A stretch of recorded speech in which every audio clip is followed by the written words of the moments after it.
Edward and Gordon. One of the engines in Edward's shed was called Gordon.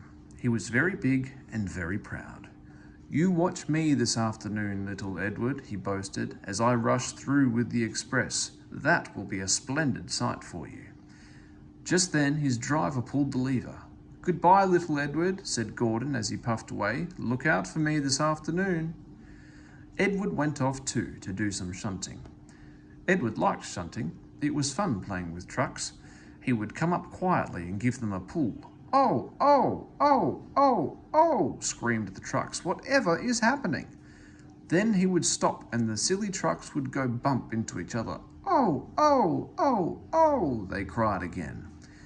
Edward pushed them until they were running nicely, and when they weren't expecting it, he would stop. One of them would be sure to run on to another line. Edward played till there were no more trucks, then he stopped to rest. Presently he heard a whistle. Gordon came puffing along very slowly and very crossly. Instead of nice shining coaches, he was pulling a lot of very dirty coal trucks. "A goods train, a goods train, a goods train," he grumbled.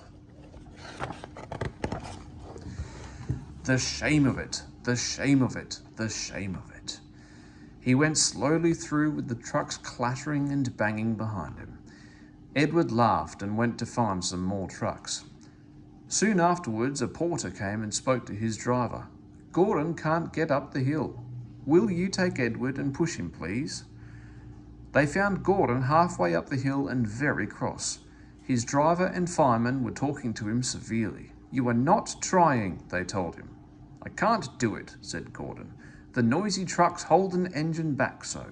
If they were coaches now, clean, sensible things that come quietly, that would be different."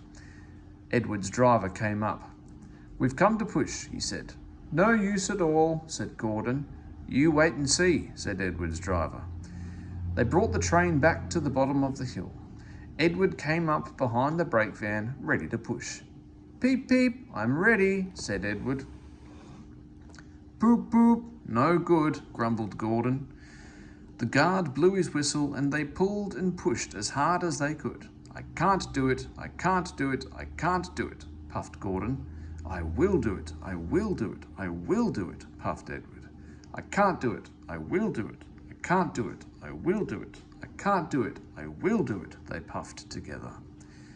Edward pushed and puffed and puffed and pushed as hard as ever he could, and almost before he realized it, Gordon found himself at the top of the hill. "I've done it, I've done it, I've done it," he said proudly, and forgot all about Edward pushing behind. He didn't wait to say thank you, but ran on so fast that he passed 2 stations before his driver could make him stop. Edward had pushed so hard that when he got to the top, he was out of breath. Gordon ran on so fast that Edward was left behind. The guard waved and waved, but Edward couldn't catch up. He ran on to the next station, and there the driver and fireman said they were very pleased with him. The fireman gave him a nice long drink of water, and the driver said, "I'll get out my paint tomorrow and give you a beautiful new coat of blue with red stripes. Then you'll be the smartest engine in the shed."